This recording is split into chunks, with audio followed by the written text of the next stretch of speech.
First வந்து ஹன்சிகா. நான் ஜிஷ்னு நினைச்சேன். என்னம்மா இது? சார் பச்சு சார். ஓகே, ஸோ நெக்ஸ்ட் வந்து நயன்தாரா.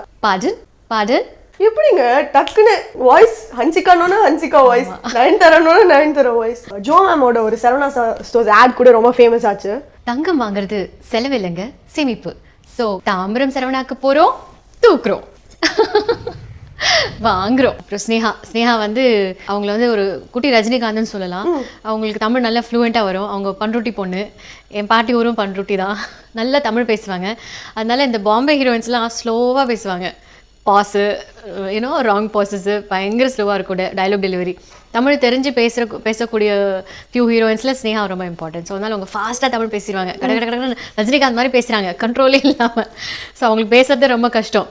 போத்தீஸ்க்காக பேசினோம். அதில் வந்து இல்லைம்மா அப்படின்னு ஒரு பாப்புலர் ஆயிடுச்சு அந்த ஆடு. ஸோ டப்பிங் பேசும்போது பாபு சங்கர் வந்து அது ஒரு மாதிரி இருக்கே, அது போகலாமா அப்படின்னா நான் சொன்னேன் வேணாம் அது பெல்லாமானே வச்சுக்கலாங்க. அது ஒரு கிக்கு ஹிட் ஆகும் அந்த ஆடுன்னு. அதே மாதிரியே அதே மாதிரி பேசி அதே மாதிரி ரிலீஸ் ஆகி கிளைண்ட்டுக்கு ரொம்ப பிடிச்சி போய் ஹிட் ஆகி அதுக்கப்புறம் நிறையா கமர்ஷியல்ஸ் அவர் பண்ணது அந்த மாதிரி ஏதாவது பஞ்ச் வச்சுக்கலாமே அப்படின்னாரு. ஸோ சிம்ரன் வந்து அவங்க நார்த் இந்தியனே சொல்ல முடியாது, பார்க்க தான் நார்த் இந்தியன், ஆனால் பர்ஃபெக்ட் சவுத் இந்தியன் மாதிரி ஆக்ட் பண்ணுவாங்க. அவ்வளோ எக்ஸ்ப்ரெஷன்ஸ். இப்போ மோஸ்ட் ஆஃப் த ஹீரோயின்ஸ்க்கு கவுண்டரில் பக்கத்தில் இருக்கிறவங்க தமிழில் பேசுகிறாங்க, என்ன பேசுகிறாங்கன்னு தெரியாமல் அந்த இடத்துல சம்டைம்ஸ் பெர்ஃபார்மன்ஸ் ரியாக்ஷன் கொடுக்க மாட்டாங்க. ஆனால் சிம்ரனுக்கு முன்னாடி பின்னாடி என்ன பேசிகிட்டு இருக்காங்க, என்ன நடக்குது, அந்த சுச்சுவேஷனில் என்ன பண்ணணும், அது எல்லாமே புரிஞ்ச மாதிரி அவங்க பெர்ஃபார்ம் பண்ணுவாங்க. ஓகே.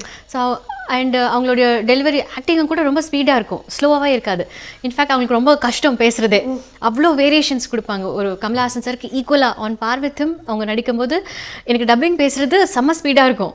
ஸோ நிறைய ஃப்ளக்சுவேஷன்ஸ், கிராஃப் வில் பி பயங்கரமாக. ஸோ அவங்களுக்கு மாடுலேட் பண்ணுறது ரொம்ப டைம் ஆகும். எனக்கு பார்த்து ஒவ்வொரு சின்ன அசைவுகளும், ஒவ்வொரு ரியாக்ஷன்ஸ், ஒவ்வொரு எஃபெக்ட்லேருந்து வாய்ஸ் சேஞ்ச் பண்ணுறதுலேருந்து அவங்களோட ஒவ்வொரு பாடி லாங்குவேஜ் எக்ஸ்பிரஷனுக்கும் எல்லாமே நோட் பண்ணி அந்த ஒரு பஞ்ச் ரெடி ஆகிறதுக்கே டைம் ஆகும். ஸோ அந்த அளவுக்கு பர்ஃபார்மர்.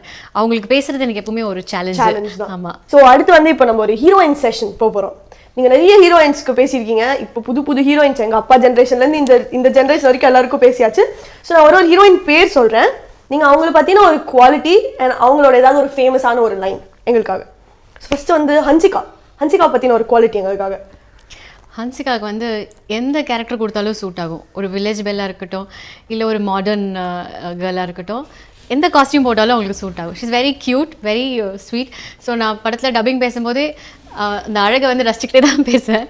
அண்ட் மோஸ்ட்லி அவங்க பப்ளியாக தான் ஆக்ட் பண்ணுவாங்க. ஸோ எனக்கு அது வந்து கை வந்த கலை, ரொம்ப க்யூட்டாக பேசுகிறது. ஸோ அதனால் நல்லா பிளெண்ட் ஆகிடுச்சு எனக்கும் ஹன்சிகாக்கும்.